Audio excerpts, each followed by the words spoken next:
Di desa inilah seorang gadis cantik dipersunting oleh pejabat negara yang kaya raya. Dia adalah Lin. Lin hari itu menikah dengan gubernur di desanya. Para warga berkumpul untuk melihat pernikahan itu. Lin berjalan keluar dari rumahnya hendak ke rumah suaminya. Sebelum itu, berbagai macam ritual pun dilakukan demi untuk menjaga keharmonisan mendapatkan keturunan. Nampak sedih di raut wajah Lin, namun itu harus dia jalani. Kini Lin sudah tiba di rumah suaminya. Tentu saja sang suami ingin cepat-cepat memperoleh keturunan, karena dua istri sebelumnya tak bisa memberikannya. Hari berlalu, kini Lin melahirkan. Semua orang rumah bahagia, namun mereka kecewa, karena bayi yang lahir adalah perempuan. Sementara suami dan dua istrinya mengharapkan bayi laki-laki. Kini anak Lin tumbuh menjadi anak yang manis. Dia dan ibunya saling menyayangi. Dia juga senang membantu ibunya bersih-bersih rumah.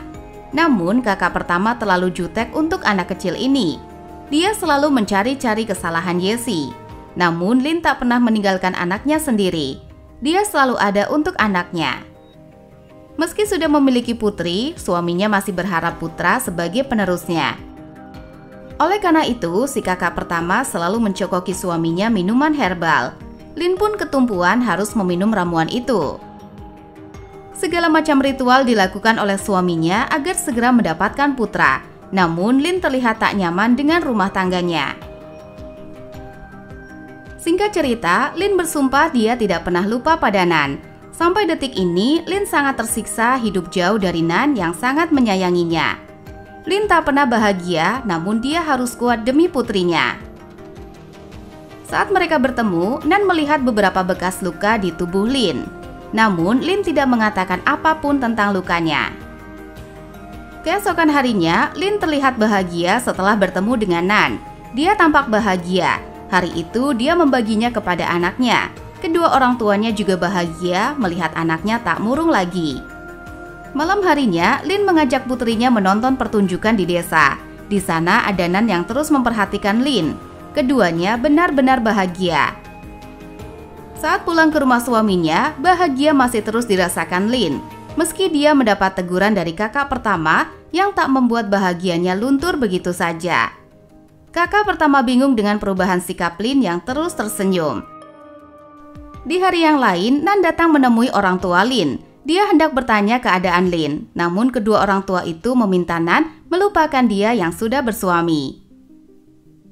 Singkat cerita, di saat yang sama, akuntan gubernur melihat para istri tengah berdebat. Kakak pertama tak mau Lin membawa apapun untuk orang tuanya. Dia pun mengambil kepala ikan dan membuangnya, alih-alih memberikan pada Lin. Akuntan yang sedang menghitung uang upeti sempat bingung. Ada beberapa uang yang hilang dan tentu saja tak sesuai dengan catatan. Gubernur meminta akuntan untuk mencari pelaku yang mengambil uangnya. Akuntan tentu saja berpikir keras. Keesokan harinya, seorang pelayan datang dengan mabuk. Dia berteriak memanggil akuntan yang menuduhnya mencuri uang gubernur. Dia berkata, tak mungkin dia berani mengambil uang yang bukan haknya, meski setiap hari dia berurusan dengan peti uang. Namun gubernur yang tak punya hati langsung memukul kepala si pelayan hingga tewas. Gubernur berkata tak ada pemukulan dan semua yang ada di sana tak boleh berkata apa-apa tentang kematian pelayan. Lin ada di sana dan tentu saja dia merasa bersalah atas kejadian itu. Di hari yang lain, akuntan terlihat membuntuti Lin dan anaknya. Saat itu Lin terlihat menitipkan anaknya ke taman anak-anak. Sementara dia pergi ke rumah Nan. Akuntan terus saja mengikuti Lin. Dia juga mendengar kalau Lin yang mengambil uang gubernur selama ini. Namun saat mengikuti Lin, akuntan tersebut malah ketahuan. Sontak Nan mencari tahu siapa yang ada di luar rumahnya. Dia lalu mengejar akuntan tersebut yang sudah lari sekencang mungkin. Nan menghajar si akuntan lalu mengikatnya di dalam rumah. Si akuntan berjanji tidak akan berkata apa-apa. Namun Nan tak mau tahu. Dia terus saja memukuli si akuntan. Lin meminta Nan tenang. Lin tak ingin ada nyawa yang hilang lagi karena mereka. Singkat cerita, hari berikutnya, gubernur mengutus untuk mencari akuntan yang sudah hilang berhari-hari. Nan panik melihat para pengawal di pasar Sementara Lin dipanggil oleh detektif yang ditugaskan gubernur untuk mencari si akuntan. Lin diinterogasi oleh detektif itu dan berusaha tenang. Itulah yang dilakukan Lin, namun detektif merasa curiga dengan sikap Lin. Apalagi saat malam pelayan memberikan informasi kalau seorang pedagang kepiting pernah terlihat keluar dari kamar Lin. Itu diperkuat saat makan malam kakak kedua bercerita kalau Lin selalu mendapat kepiting terbaik dari pasar yang tidak didapatkan orang lain. Itu menambah kecurigaan detektif. Keesokan harinya, si detektif ke pasar dan menemui Nan. Di sana, dia seolah-olah ingin membeli kepiting. Dia juga memperkenalkan diri sebagai detektif yang bertugas mencari si akuntan yang hilang. Mendengar itu, sontak Nan jadi kaget dan salah tingkah. Di sanalah awal kecurigaan detektif terhadap Nan dan Lin. Saat hendak pergi, dia melihat tanganan yang penuh lebam. Sontak kecurigaannya semakin menguat. Nan menemui Lin, dia meminta Lin untuk tetap waspada dan tenang. Sementara dia akan memindahkan jasad si akuntan jauh-jauh dari rumahnya. Setelah menenangkan Lin, Nan segera melakukan rencananya. Saat malam hari, Lin yang sedang mengajak anaknya menonton pertunjukan di desa nampak tidak tenang. Terlihat juga si detektif lewat dan mengawasi Lin. Sementara Nan tengah menjalankan rencana. Rupanya si detektif menginterogasi kedua orang tua Lin. Di sanalah dia tahu kalau Lin dan Nan dulu adalah sepasang kekasih. Setelah dari rumah orang tua Lin, si detektif meminta pelari ulung untuk ke rumah gubernur dan menginformasikan bahwa si akuntan mungkin bisa ditemukan. Dengan bekal rencana si detektif, si pelari itu segera ke rumah gubernur. Sementara Nan kembali ke rumahnya untuk mengambil sesuatu yang dia butuhkan untuk mengangkut jasad akuntan. Saat hendak keluar rumah, si detektif membuat kaget Nan. Di sana, detektif mencecar beberapa pertanyaan yang membuat Nan tak sengaja mengaku membunuh si akuntan. Merasa dirinya salah bicara, Nan langsung melarikan diri. Si detektif pun segera mengejarnya. Tak lama dari itu, pasukan gubernur juga sudah terlihat datang dan mencari detektif. Detektif berkata pada Nan yang bersembunyi di semak, jika dia tidak menyerahkan diri, nyawa Lin mungkin terancam. Saat detektif hendak pergi, mendengar Lin akan terancam dan menyerahkan diri pada detektif. Dengan cepat, detektif memerintahkan untuk menangkap Nan. Nan kini ditahan oleh Pak Gubernur. Dia juga terus disiksa atas perintah gubernur. Detektif juga menginterogasi Lin kembali dan hendak mencocokkan pengakuan Nan dan keterangan Lin. Singkat cerita, di malam itu Lin terlihat menyelinap masuk ke ruang kerja Pak Gubernur.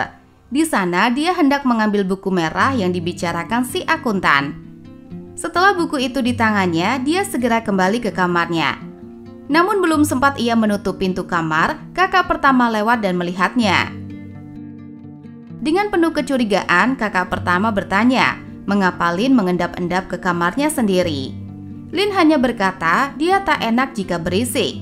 Namun kakak pertama kembali curiga saat melihat ruang kerja suaminya terbuka. Segera dia menerobos masuk ke kamar Lin. Saat itu Lin hendak menyembunyikan buku merah. Namun kakak pertama sempat melihatnya dan bertanya apa yang Lin sembunyikan. Kakak pertama ingin merebut buku itu, namun Lin tidak mau, dan terjadi baku rebut antara keduanya. Buku itu terlempar ke lantai. Lin juga terlihat mendorong kakak pertama ke dinding kamar. Bersamaan dengan itu, lentera jatuh dan membakar tubuh kakak pertama. Sebelumnya, kakak pertama telah menusukkan konde beracun ke perut Lin. Melihat kakak pertama berada di dalam kobaran api, Lin tak mempedulikan lukanya. Dia segera mengambil buku merah lalu pergi dari tempat itu. Gubernur histeris melihat kondisi istrinya. Lin terus mencari tempat untuk bersembunyi dari pengawal. Akhirnya dia bertemu kakak kedua. Saat pengawal datang dan melihat kakak kedua, mereka bertanya, apakah ibu melihat Lin? Dengan segera kakak kedua menunjuk ke arah gerbang. Merasa aman, kakak kedua meminta Lin untuk bersembunyi. Lalu dia menutup pintu sebuah ruangan. Dan kakak pertama kini tewas. Ia memberikan buku merah kepada Nan karena dia tahu Pak Gubernur akan mencari Nan. Dia meminta Nan menyerahkan buku itu pada detektif yang membantu mereka dulu. Saat itu Lin juga memberitahu anaknya kalau Nan adalah ayahnya yang sebenarnya. Lin menyatukan anak dan ayah yang tadinya tak saling kenal. Setelah itu, Nan mengajak Lin untuk mengambil sumpah pernikahan. Pada akhirnya, cinta Lin dan Nan dipersatukan oleh ikatan suci. Tak lama dari itu, Lin menghembuskan nafas terakhir. Namun, hidup haruslah tetap berjalan dan Nan membawa putrinya dan kedua orang tua Lin untuk keluar dari desa. Namun dugaan Lin benar, gubernur mengutus pengawal untuk menangkap Nan. Nan segera membawa buku merah pada detektif. Tak lama dari itu, Pak Gubernur diarak keliling desa dengan tangan terikat. Di sana terlihat kakak kedua, namun dia tak mau peduli pada Pak Gubernur yang korup. Sementara, Nan dan keluarganya melanjutkan perjalanan. Mereka kini hidup damai di tengah hutan yang jauh dari desa, seperti harapan dan cita-cita Lin saat ingin hidup selamanya bersama Nan, putrinya dan kedua orang tuanya. Dan film pun berakhir.